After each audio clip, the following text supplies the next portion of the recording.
నా చిట్టి చెల్లెలు ఎందుకు ఇలా అన్యాయం అయిపోయింది తాతయ్య చెప్పు. డబ్బు బాబు, డబ్బు నా తల్లిని బలి తీసుకుంది. అన్న మాట ప్రకారం కట్నం డబ్బు కోసం నీ ఇంటికి వెళ్ళాను. నీ భార్య ఇచ్చిన పెట్టి తెచ్చి పెళ్లి కుమారుడు తండ్రికి ఇచ్చాను.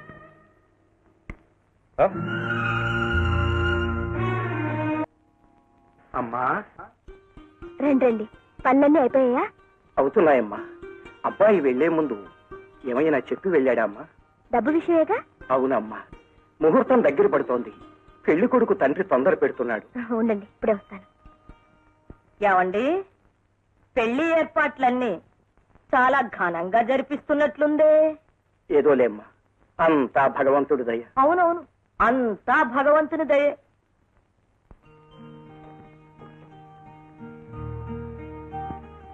ఇదిగోండి.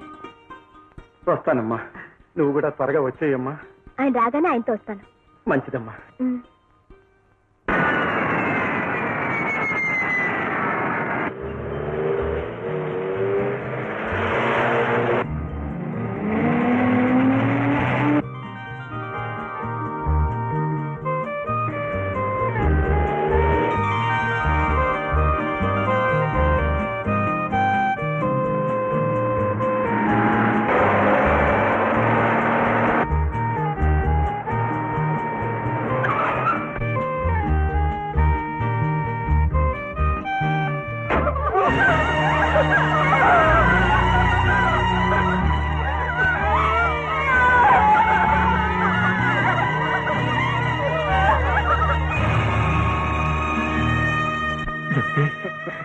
అబ్బా జ్యోతి, ఏమిటమ్మా ఈ కూర, ఏమిటమ్మా ఈ అన్యాయం? వచ్చావా బాబు? కాకపోతే కాస్త వేళ మించిపోయాక వచ్చావు. పసుపు పారాణితో నీ చెల్లెలు పెళ్లి కూతురయింది బాబు. అన్న రాక కోసం కళ్ళల్లో ఒత్తులు వేసుకుని ఎదురు చూసింది. కాని ఓ ఇల్లాలయ్యే అదృష్టం లేకుండానే తొందరపడి వెళ్ళిపోయింది. బాబు, చెల్లెల్ని దీవించి అత్యంతలు వేయడానికి వస్తావనుకున్నాను, కానీ మట్టిలో కలిపేయడానికి వచ్చావా బాబు? ఏం జరిగింది తాతయ్య? నా చిట్టి చెల్లెలు ఎందుకు ఇలా అన్యాయం అయిపోయింది తాతయ్య చెప్పు. డబ్బు బాబు, డబ్బు నా తల్లిని బలి తీసుకుంది. అన్న మాట ప్రకారం కట్నం డబ్బు కోసం నీ ఇంటికి వెళ్ళాను. నీ భార్య ఇచ్చిన పెట్టి తెచ్చి పెళ్లి కుమారుడు తండ్రికి ఇచ్చాను.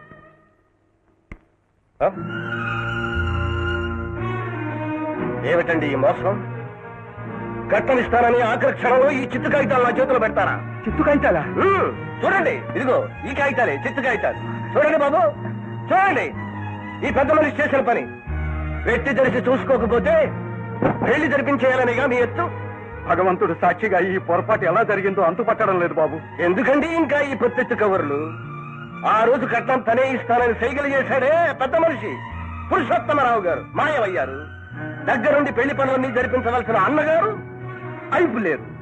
ఇంకా మీకు అర్థం కావడం లేదని నన్ను అనుకోమంటారు. నా మాట వినండి బాబు, ఇది తెలిసి చేసిన మోసం కాదు. తెలిసి చేసినా తెలియక చేసినా చేసింది మోసం. నేను ఆల్రెడీ చెప్తాను, డబ్బు నా చేతిలో పడింది ఈ పెళ్లి జరగదని. ఇంకా చూస్తారా? లేక నుంచి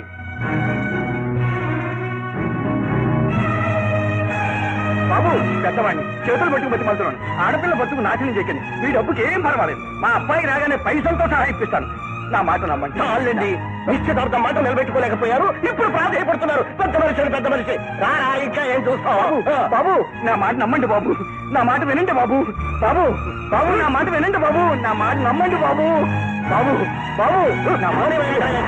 బాబు బాబు, అయ్యో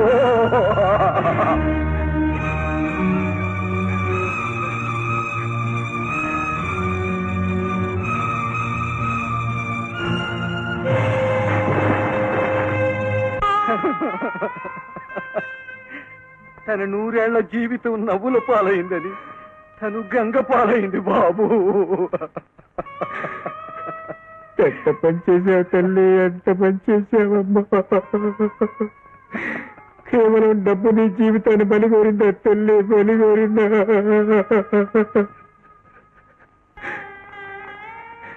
నీ పెళ్ళి ఎంతో అపురూపంగా వైభవంగా జరిపించాలని ఎన్నెన్నో కళ్ళు కన్నానే. ఇప్పుడు అవన్నీ బొమ్మ చేసి నన్ను ఒంటరివాణి చేసి వెళ్ళిపోయావా తల్లి, వెళ్ళిపోయావా? అమ్మా, బొంబాయి నుంచి వచ్చేటప్పుడు ముత్యాలు తీసుకురమ్మన్నావు, తీసుకొచ్చానమ్మా. గాజులు తీసుకురమ్మన్నావు, తీసుకొచ్చానమ్మా. అమ్మా, నీ పేరిట మహాలక్ష్మి గుళ్ళో అర్చన చేయించి పసుపు కుంకుమలు కూడా తీసుకొచ్చానమ్మా, పసుపు కుంకుమలు కూడా తీసుకొచ్చాను.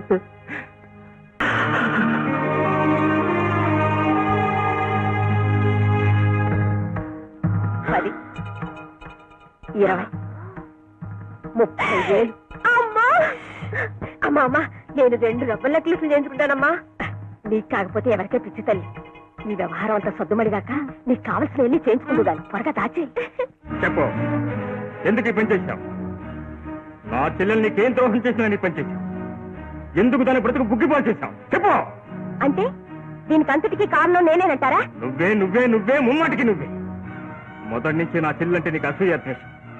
అందుకే ఆ రోజు దొంగతనం వంట కంటే దాన్ని ఇంట్లోంచి బయటికి తరిమేశావు.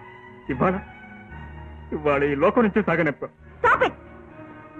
నోటుకొచ్చినట్లు మాట్లాడకండి. బీరోలోంచి పెట్టి మీరు ఇమ్మన్నారు, ఇచ్చాను, అంతే.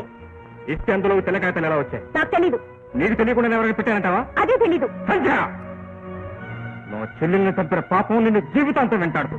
ఆపండి. అసలు మీ చెల్లెల్ని నాశనం చేయడం వల్ల నాకు వచ్చే లాభం ఏంటండి? నేను అలాంటి పని చేస్తానని ఎవరైనా చెప్పినా మీరైనా నమ్మారండి. నేనంటే మీకు అంత నీచమైన అభిప్రాయం ఉందన్నమాట. ఎవరో అన్న మాటలు పట్టుకుని నా మీద విచ్చిపడతారా? తిల్లి. సంధ్య, ఏ? మీ చెల్లెల మీద కన్నవారి మీద ప్రేమ ఉంటే పెంచుకోండి. వాళ్ళని నెత్తికెక్కించుకుని ఊరేగండి. అంతేగాని కట్టుకున్న భార్య మీద అబంధాలు వేసే హక్కు మీకు లేదు. చేసిన పని సమర్థించుకుంటున్నావా? తప్పు చేయనప్పుడు తలవంచాల్సిన అవసరం లేదంటున్నాను. అంటే ఈ జరిగిన అనర్థానికి నీ సంబంధం లేదు లేదు లేదు. ఛీ, నువ్వు మనిషివి కాదు, రాక్షసి. నీ మొహం చూస్తే పాపం. చూడండి, నేనే మీ చేతి కింద నీళ్లు తాగి బ్రతకడం లేదు. మీరే నాకు అన్నం పెట్టి పోషించక్కర్లేదు. నా మొహం చూడపోతే గడవండి మీకు. సంధ్య! ఆగండి. నా మీద చెయ్యెత్తే అర్హత మీకు లేదు. ఇది నా ఇల్లు, మీరుండేది నా ఇంట్లో. ఓహో, అలాగే. అయితే నీ ఇంట్లో నువ్వే ఉండు, ఇక్కడ ఒక క్షణం కూడా ఉండు.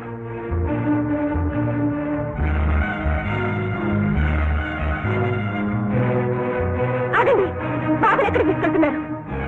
నీ నీడ పడంతోటి, నీ జ్ఞాపకాలు కూడా తాకనితోటి వీణ్ణి నా బిడ్డలాగా పెంచుకుంటాను. Good bye.